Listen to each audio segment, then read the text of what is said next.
Hola mis amigos, ¿qué tal? This is Tony Rios right here on Voces Latinas. Thank you for joining us here on the show. Before we get to our next segment, what I want to do is explain to you what happened to my wife Marjorie Miranda Rios and myself in the past election of 2016. We get to the place where we have to go vote. We go register, we show them our IDs, and upon arrival, they let Marjorie pass as she signs to go vote, no problem. Then when it's my turn, I show them my ID. They tell me, Mr. Rios, you cannot vote because it shows that you already voted. I said, excuse me? Whoa, no way. Then they go on to explain, you did receive a paper ballot in the mail, right? I go, yeah, I received a paper ballot, but I don't believe in paper ballots. I don't even know why they sent me a paper ballot. But what did I do? Because I don't believe in the system, because you never know when you fill out a paper ballot, it could get lost for whatever reason. But I tore it up, threw it away. So then in November, we go to vote. I get there. They tell me that I already voted, so they wouldn't let me participate to go use the machines to vote. Then, well, of course, by this time, I'm already upset because I didn't vote, and they're telling me that I voted. But then they say, well, if you want to vote, they pointed to an area back over there, and way in the corner where there was a box. They said, if you want to fill out a paper ballot, you can fill it out, drop it in the box. I look over there, table all by itself. I'm saying, how do I know those votes are even going to get counted? ¿Cómo voy a saber eso? I don't know, no sé. So I go over there angry and going, oh my God, I can't believe this is happening. And of course, it's early in the mañana, early in the morning. I go fill out the paper anyway. I said, I'm going to fill it out anyways, just in case, because you never know. I fill it out, I drop it in the box. Go over here and wait for Marjorie's. Marjorie's still over there in the ballots doing her thing, filling out her votes and everything. So anyways, to make a long story short, she comes out, we get done, we head home, and by this time I'm upset. I couldn't believe that they made me fill out one of those ballots. So then what we do, just last week, amigos, Marjorie and I decided to go to the Lucas County Board of Elections at the Government Center downtown Toledo on the 3rd floor. We go there and we tell them why we're there. We want to check up on our records and see how, well, we explain what had happened, but we just want to see our records. When we get there, we come to discover, first of all, when Marjorie, they showed that she never even voted. We go, whoa, what do you mean she's never voted? She registered in 2011 and you has her as not even voted? Wow, insane. Only had to do with some number she left off when she registered to vote in 2011. But then in 2012, she registered again. But the thing is, they showed her record as no votes whatsoever.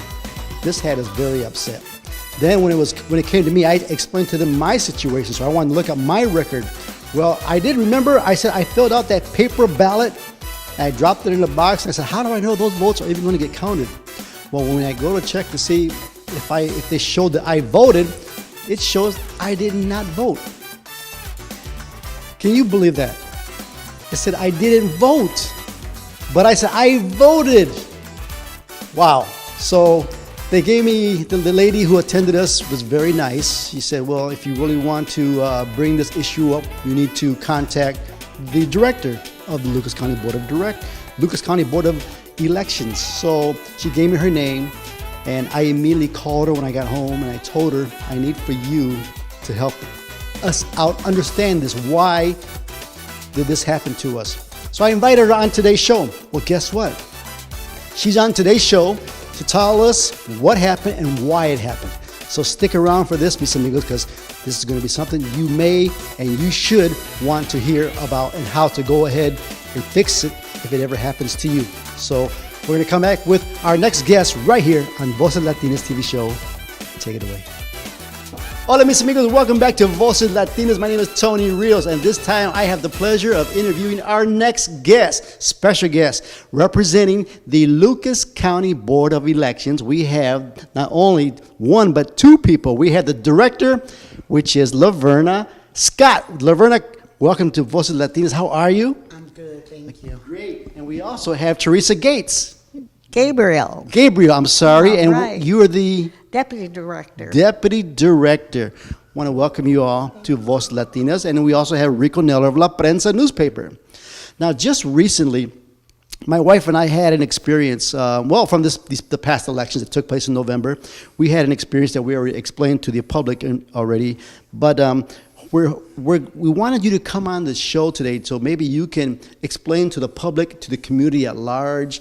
Yes. First of all, in reference to registrations within the state of Ohio, we now have one database in reference to people being able to, register online, which began in January of 2017.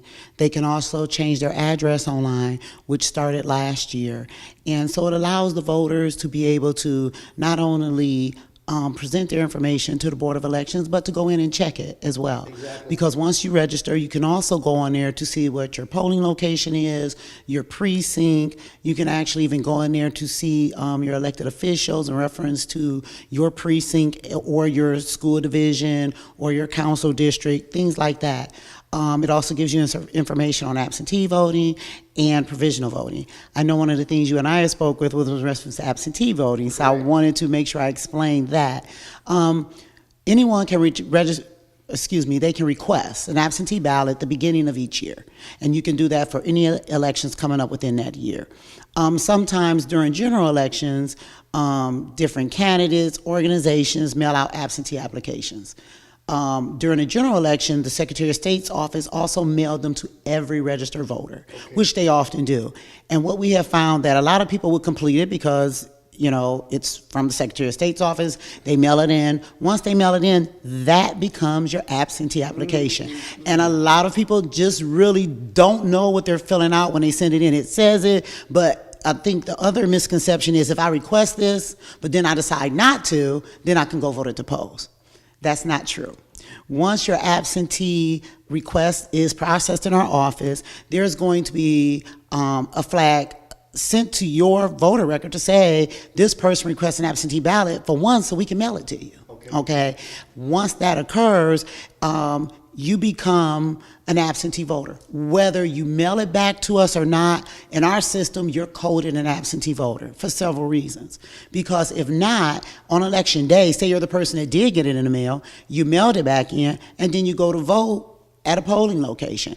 And sometimes it's not always on purpose. If you do that at the beginning of the cycle, so I have found where some people actually forgot they mailed it back in. And then when they go to vote, it shows, well, you request an absentee ballot and you receive it. And they go, oh my God, yeah, I sure did. So when you get your absentee application, when you mail it in, once it's processed, once you receive the ballot, the only way you cannot vote that ballot would be to return that ballot to the Board of Elections saying that I do not want the absentee ballot. You literally would have to come to where we would dispense ballots, which would be actually at an early vote center during that election cycle. You have to bring that physical ballot back in. They would, at that point, have to delete your absentee record and reissue you a ballot. Say you say, I want to vote here at the early vote center. Okay? What you can't do is bring it in, say, delete this, and then I'm going to go vote on election day. You can't do that. Okay? Once you're a part of the absentee cycle, you remain a part of the absentee cycle. The only extension of that is provisional voting. Every voter that requests an absentee ballot, you will become an absentee voter, and on election day, you become a provisional voter.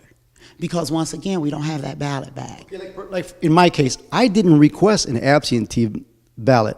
So it came to me in the mail. So because I don't believe in the system, I automatically ripped it up, threw it away for security purposes. I don't want nobody going to my trash can and filling something out like that, so I just threw it away. So, but because I did not let the Lucas County Board of Elections know about this, I'm required, it shows that I voted then. It's going to show that you're issued an absentee ballot. So I can't vote. Right. You can vote, but you will be voting provisional because that ballot is still out there.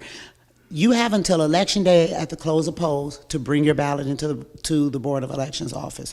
Or you can, as long as your ballot is postmarked by the day before the election, this is Ohio law, there's up to 10 days for us to receive it. Okay. So in the mind of the poll worker or even our office, we have no idea that you don't plan on bringing that absentee ballot back as a valid vote. Now, when I get there and I told them, I explained my situation, how I ripped it up, they told me, okay, well, you can go fill out a paper ballot. Now, here's where it got a little sticky and a little confusing. I went ahead and filled out the paper ballot, dropped it in the box, and then when I go, as I did recently, to go check out my record, at the time it showed that I didn't vote. Yes. And once you contacted me, of course, I had to do a little research on that. We were able to get the actual poll book, and you were issued a paper ballot.